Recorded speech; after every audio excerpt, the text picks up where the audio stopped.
आइए इस सेशन में बात करते हैं कंप्यूटर हार्डवेयर और सॉफ्टवेयर के बारे में। ये एक ओवरव्यू सेशन में पिछली बार दे चुका हूँ, लेकिन अब की बार बारी बारी से हर एक पार्ट को अच्छी तरह से समझते हैं। तो सबसे पहले बात करते हैं, कंप्यूटर में दो पार्ट रहते हैं, कंप्यूटर सॉफ्टवेयर और हार्डवेयर। इस सेशन में हम कंप्यूटर हार्डवेयर की बात करने वाले हैं।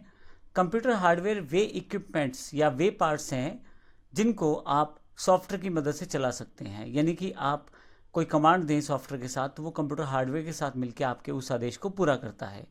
जितने भी कंप्यूटर हार्डवेयर होते हैं सबका अपना अपना कार्य रहता है, सभी इलेक्ट्रॉनिक पार्ट हैं। बारी बारी से देखते हैं ये कौन कौन से पार्ट्स हैं। सबसे पहले सबसे important part CPU, central processing unit.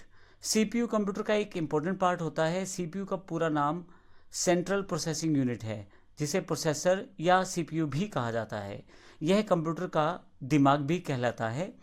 आप कोई भी कैलकुलेशंस करना चाहते हैं, कोई भी वर्कआउट करना चाहते हैं, कंप्यूटर में कुछ भी इंस्ट्रक्शन देना चाहते हैं, असल में वो सीपीयू के पास ही जाएगी। सभी इनपुट डिवाइसेस अपनी कमांड सीपीयू के पास भेजती हैं, सीपीयू उन पे प्रोसेस करता है और फाइनली सीपीयू उन्हें आगे आउटपुट डिवाइसेस पे भेजता है। यहाँ मैंने सबसे पहले नंबर पे कैबिनेट का फोटो लगाया है। ये जो प्लास्टिक केसिंग आप देखते हैं इसे कैबिनेट कहते हैं। मोस्टली हम नॉर्मल बातचीत में इसे ही सीपीयू कह देते हैं, पर एग्जैक्टली सीपीयू एक चिप है जो आपके कंप्यूटर के अंदर लगी हुई है और वो सीपीयू कुछ इस तरह का दिखाई देता है। मुख्यतः बहुत सारी कंपनियां इसे बनाती हैं, इंटेल या एएमडी, बहुत सारी कंपनियां इसे बनाती हैं और ये जो सीपीयूज रहते हैं मुख्यतः कंप्यूटर के सभी कार्यों को कंट्रोल करने का काम करते हैं।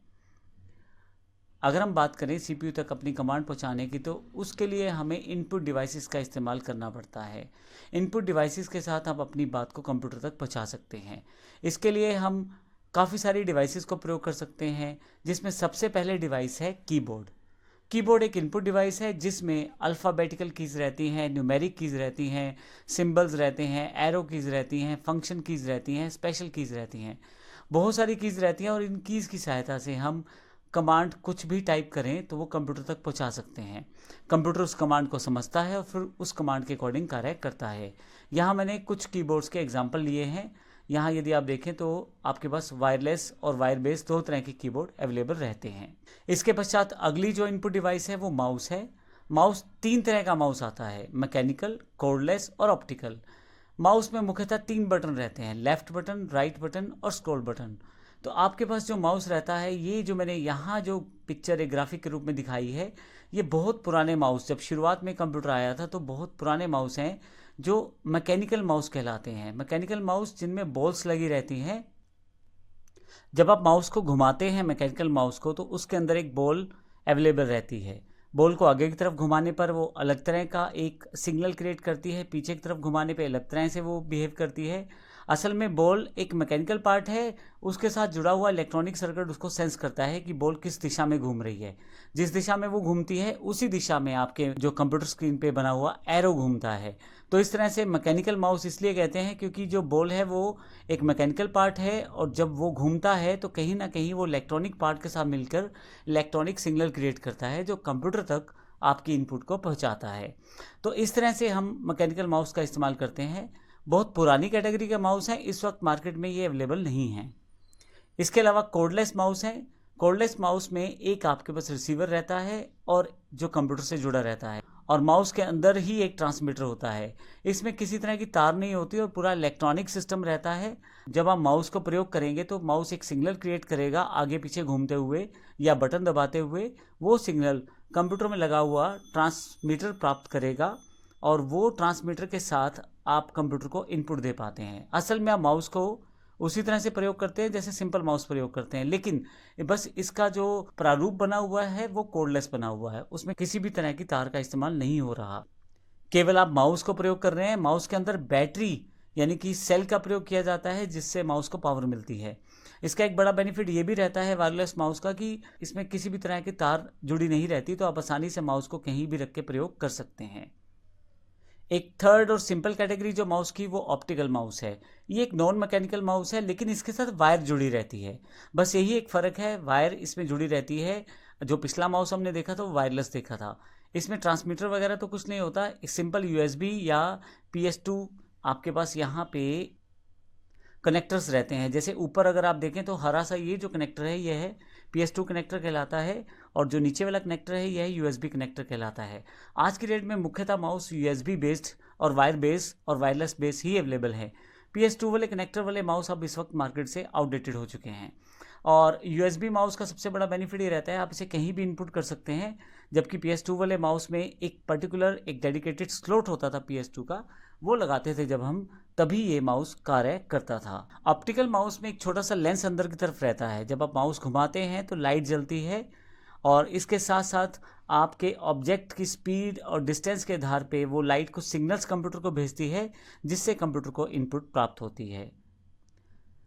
इसके अलावा काफ़ी सारी इनपुट डिवाइसेस और हैं, जिनमें जॉयस्टिक असल में एक वीडियो गेम खेलने के लिए प्रयोग किया जाने वाले रिमोट को भी जॉयस्टिक कहते हैं हम।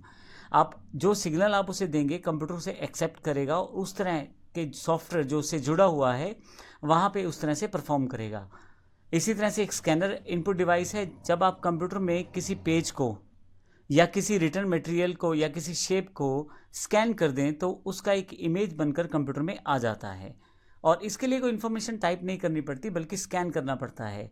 आजकल ऐसे एडवांस सॉफ्टवेयर्स हैं, अगर आप किसी बनी बनाई या पहले से प्रिंटेड बुक को रखें या पेज को रखें तो उस पर जो लिखा हुआ है वो टेक्सचुअल मोड में कन्वर्ट होकर आपके MS वर्ड की फाइल तक में आ जाएगा। इस तरह के सॉफ्टवेयर्स अवेलेबल हैं। इसका अर्थ ये हुआ कि अगर आपके पास, मान लीजिए एग्जांपल के लिए, कोई लेटर पहले से टाइप है और आप उसको अभी टाइप नहीं करना चाहते तो स्कैनर पे रखें, स्कैन करें, पर्टिकुलर सॉफ्टवेयर्स आते हैं, उनके साथ वो जो स्कैन किया हुआ इमेज है वो टेक्स्ट में कन्वर्ट हो जाएगा, और अब आप उसे MS वर्ड में इंपोर्ट करके टाइप या एडिट कर सकते हैं। तो इस तरह से स्कैनर का प्रयोग हम करते हैं। इसके पश्चात नेक्स्ट जो पार्ट है इनपुट डिवाइसेस में, नेक्स्ट जो एग्जाम्पल है वो बार कोड रीडर का है। बार कोड रीडर क्या करता है, आप अगर कोई सामान लेते हैं, जैसे बिस्कुट लिया आपने या आपने कोई घी का पैकेट लिया, तो आपने ध्यान दिया होगा उस पर कोड दिखाई देता है। उस कोड को यदि आप बार कोड गन से स्कैन करें तो वह कोड एक अलग फॉर्मेट में, जिसमें काफ़ी सारी इन्फॉर्मेशन छुपी रहती है, वो कंप्यूटर स्क्रीन पे ला देता है। जैसे उस प्रोडक्ट का rate, date of manufacturing, date of production, और या ये लगा के चलें डेट ऑफ एक्सपायरी, बहुत सारी इन्फॉर्मेशन उस पर रहती है। वो सारी की सारी इन्फॉर्मेशन उस बार कोड रीडर गन से उसे रीड कर लिया जाता है और उसे कंप्यूटर के पास भेजा जाता है। तो असल में यह भी एक इनपुट रहती है कंप्यूटर के लिए। इसमें मुख्यतः इनका प्रयोग जो शॉपिंग मॉल्स हैं या जो बड़ी बड़ी दुकानें हैं उन पे किया जाता है। प्रोडक्ट बहुत सारे होने पे बिलिंग ये बड़ी आसानी से कर देता है।